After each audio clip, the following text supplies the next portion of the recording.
एक छोटे से गांव में राधा नाम की एक सीधी सादी लड़की रहती थी। बचपन में ही उसके माता पिता का एक सड़क हादसे में निधन हो गया था। उसके बाद राधा अपने चाचा और चाची के घर में रहने लगी। चाचा चाची गरीब थे, लेकिन उन्होंने राधा को अपनी बेटी की तरह पाला। समय बीतता गया और राधा बड़ी हो गई। समय बीतता गया, नंदिनी बड़ी हो गई। वो घर का सारा काम करती, चाचा चाची की हर काम में मदद करती थी। एक दिन जब पूरा परिवार आंगन में बैठा था, तब चाचा ने गंभीर आवाज में बात शुरू की। सुनो, हमारी गौरी अब बड़ी हो गई है। अब हमें इसके अच्छे भविष्य के बारे में सोचना चाहिए। हाँ, लेकिन मैं अपनी बेटी को ऐसे घर में भेजूंगी जहाँ उसे बहुत प्यार और सम्मान मिले। अभी तो मैं आपके साथ ही रहना चाहती हूँ। बेटी, हर माँ बाप का सपना होता है कि उनकी बेटी अपने नए घर में खुश रहे। और हमें विश्वास है कि भगवान तुम्हारे लिए सबसे अच्छा जीवन साथी जरूर चुनेंगे। कुछ ही दिनों बाद एक अच्छे और संस्कारी परिवार से रिश्ता आया। लड़के का नाम राज था। राज पढ़ा लिखा, मेहनती और बहुत ही नेक दिल इंसान था। चाचा चाची ने जब उसके परिवार के बारे में जानकारी ली तो उन्हें लगा कि उनकी बेटी वहां खुश रहेगी, लेकिन उन्हें ये नहीं पता था कि उस घर में गौरी की सबसे बड़ी परीक्षा उसका इंतजार कर रही थी।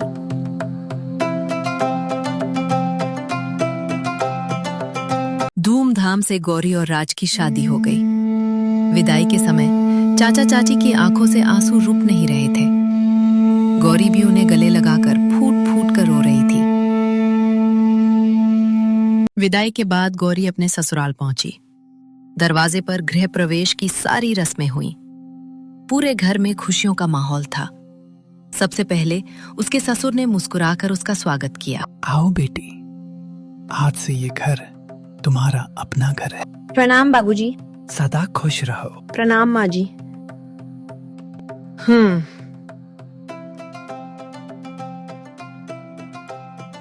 माँ जी की रूखी आवाज सुनकर गौरी को थोड़ा अजीब सा महसूस हुआ। उसकी मुस्कान एक पल के लिए फीकी पड़ गई। उसने सोचा था कि ससुराल में उसे माँ का प्यार मिलेगा, लेकिन माँ जी के इस व्यवहार ने उसके मन में हल्की सी उदासी भर दी। डरो मत गौरी, आज से ये घर जितना मेरा है उतना ही तुम्हारा भी है। अगर कभी कोई परेशानी आए तो उसे अकेले मत सहना। मैं हर कदम पर तुम्हारे साथ हूँ। अगली सुबह सूरज निकलने से पहले ही गौरी उठ गई। उसने नहा धोकर रसोई साफ की और सबके लिए खाने की भी तैयारी शुरू कर दी। वाह बहू, आज तुमने बहुत स्वादिष्ट खाना बनाया है। ऐसा लग रहा है जैसे बरसों बाद इतना स्वादिष्ट भोजन खाया हो। सच कहूँ, गौरी के हाथों में तो जादू है। खाना बहुत स्वादिष्ट बना है। धन्यवाद बाबूजी। अगर आपको पसंद आया तो मेरी मेहनत सफल हो गई। इतनी भी तारीफ मत करो। खाना बनाया है, कोई बड़ा काम नहीं किया। बहू का फर्ज है घर का काम करना। अगले ही पल सास ने कहा, बहू जल्दी काम खत्म करो, अभी बहुत काम बाकी है। जी माँ जी, अभी सब कर देती हूँ। माँ, भाभी से जितना काम करवाओ उतना कम है। वैसे भी इन्हें और आता ही क्या है। गौरी चुपचाप अपना काम करती रही। उसके चेहरे पर हमेशा मुस्कान रहती, लेकिन उसके दिल का दर्द कोई नहीं देख पाता था। उसी समय राज घर आया। गौरी, तुमने सुबह से कुछ खाया भी है या नहीं? पहले सब लोग खा ले, फिर मैं खा लूंगी। गौरी, तुम सुबह से शाम तक सबकी खुशी का ध्यान रखती हो, सबके लिए खाना बनाती हो, सबकी जरूरतों का ख्याल रखती हो, लेकिन कभी अपने बारे में नहीं सोचती। तुमने सुबह से ठीक से खाना भी नहीं खाया। अगर तुम ही अपना ध्यान नहीं रखोगी तो मेरा मन कैसे शांत रहेगा? बहू, तुम इस घर की लक्ष्मी हो। जिस दिन से तुम इस घर में आई हो, घर में खुशियां और अपनापन बढ़ गया है। तुम पूरे परिवार का इतना ध्यान रखती हो, लेकिन कभी अपनी चिंता नहीं करती। बेटी, अपना भी ख्याल रखा करो। तुम्हारी सेहत और मुस्कान हमारे लिए बहुत मायने रखती है। धन्यवाद बाबूजी। आपके ये शब्द मेरे लिए किसी आशीर्वाद से कम नहीं है। मैं हमेशा इस परिवार की खुशियों के लिए अपना फर्ज निभाती रहूंगी। दूसरी तरफ सास और पूजा दूर खड़ी ये सब देख रही थी। उन्हें गौरी की तारीफ बिल्कुल अच्छी नहीं लगती थी। उनके मन में ईर्ष्या और बढ़ती जा रही थी। बहुत बातें हो गई। बहू, जाके रसोई का सारा काम खत्म करो, फिर आंगन भी साफ करना है और कपड़े भी धोने हैं। माँ, भाभी को आराम करने की आदत मत डालिए, नहीं तो बाद में काम कौन करेगा। पूजा, ये कैसी बातें कर रही हो? गौरी सुबह से बिना रुके पूरे घर का काम कर रही है। क्या तुम्हें उसकी मेहनत दिखाई नहीं देती? भैया, मैंने ऐसा क्या कह दिया? मैं तो बस मजाक कर रही थी। ऐसा मजाक किसी का दिल दुखाता है। गौरी इस घर की बहू है, कोई नौकरानी नहीं। उसे भी सम्मान और प्यार मिलने का उतना ही हक है जितना इस घर के बाकी लोगों को।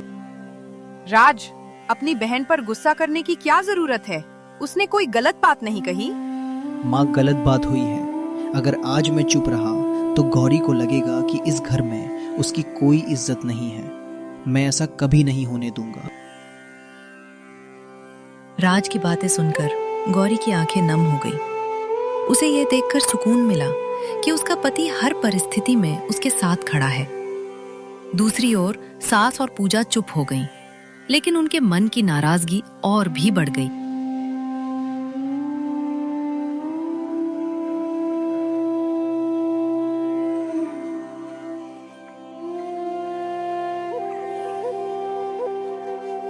समय धीरे धीरे बीतता गया। उस दिन के बाद राज ने कई बार गौरी का साथ दिया, लेकिन सास और पूजा का व्यवहार ज्यादा नहीं बदला। कुछ महीनों बाद पूजा के लिए भी एक अच्छा रिश्ता आया। पूरे घर में खुशी का माहौल था। धूमधाम से पूजा की शादी हुई और वो अपने ससुराल चली गई। पूजा, हमेशा खुश रहना, अपने नए परिवार का सम्मान करना और सबका दिल जीतना। शादी के बाद शुरू के कुछ दिन तो सब ठीक रहा, लेकिन धीरे धीरे पूजा की सास का असली स्वभाव सामने आने लगा। बहू, सुबह के 8 बज गए और अभी तक सारा काम पूरा नहीं हुआ। माँ जी, मैं अभी कर देती हूँ। बहाने मत बनाओ। इस घर में बहुओं को काम करना पड़ता है। पूजा सुबह से शाम तक घर का सारा काम करती, लेकिन फिर भी उसकी सास कभी उसकी तारीफ नहीं करती। हर छोटी सी बात पर उसे। एक दिन पूजा अकेले अपने कमरे में बैठी रो रही थी। आज मुझे समझ में आ रहा है, भाभी भी तो हमारे घर में यही सब सहती थी। मैंने कभी उनके दर्द को समझने की कोशिश ही नहीं की। उस दिन पहली बार पूजा को अपनी गलती का एहसास हुआ। उसे याद आने लगा कि वो कैसे अपनी माँ के साथ मिलकर गौरी को ताने देती थी। अब वही दर्द उसकी अपनी जिंदगी का हिस्सा बन चुका था। पूजा ने मन ही मन ठान लिया, जब भी मैं मायके जाऊंगी सबसे पहले अपनी भाभी से माफी मांगूंगी। कुछ दिनों बाद पूजा मायके आई। उसके चेहरे की हंसी कहीं खो गई थी। जो पूजा कभी घमंड से रहती थी, आज उसकी आंखों में उदासी साफ दिखाई दे रही थी। गौरी ने जैसे ही पूजा को देखा, वो मुस्कुराते हुए उसके पास गई। अरे पूजा, तुम आ गई? कैसी हो? मैं ठीक हूँ भाभी। चलो पहले बैठो, मैं तुम्हारे लिए चाय और तुम्हारी पसंद के गर्मा गर्म पकौड़े लेकर आती हूँ। भाभी, रहने दीजिए, मैं खुद कर लूंगी। तुम मेरी छोटी बहन जैसी हो, तुम्हारे लिए इतना तो मैं कर ही सकती हूँ। गौरी की प्यार भरी बातें सुनकर पूजा खुद को रोक नहीं पाई। उसकी आंखों से आंसू बहने लगे। उसे अपनी हर गलती एक एक करके याद आने लगी। भाभी, मुझे माफ कर दीजिए। भाभी, मैंने आपके साथ बहुत गलत किया। आपने मुझे हमेशा छोटी बहन समझकर प्यार दिया, लेकिन मैंने आपको कभी अपना नहीं माना। रो मत पूजा, इंसान से गलती हो जाती है। सबसे बड़ी बात यह है कि उसे अपनी गलती का एहसास हो जाए।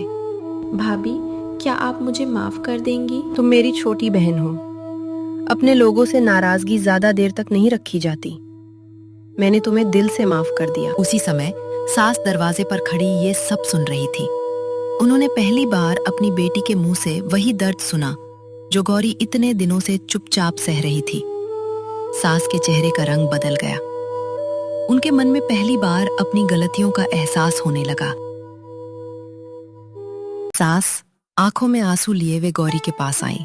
गौरी, बेटी मुझे माफ कर दो। मैंने तुम्हारे साथ बहुत गलत किया। माँ जी, पुरानी बातें भूल जाइए। आपने मुझे बेटी कहा, मेरे लिए यही सबसे बड़ी खुशी है। उसी समय राज और ससुर जी भी वहां आ गए। आज हमारा परिवार फिर से एक हो गया। घर में प्यार और सम्मान रहेगा, तभी खुशियां रहेंगी। उस दिन के बाद सास ने गौरी को अपनी बेटी की तरह अपनाया। पूजा भी अपनी भाभी से प्यार करने लगी। घर में फिर से हंसी और खुशियां लौट आईं।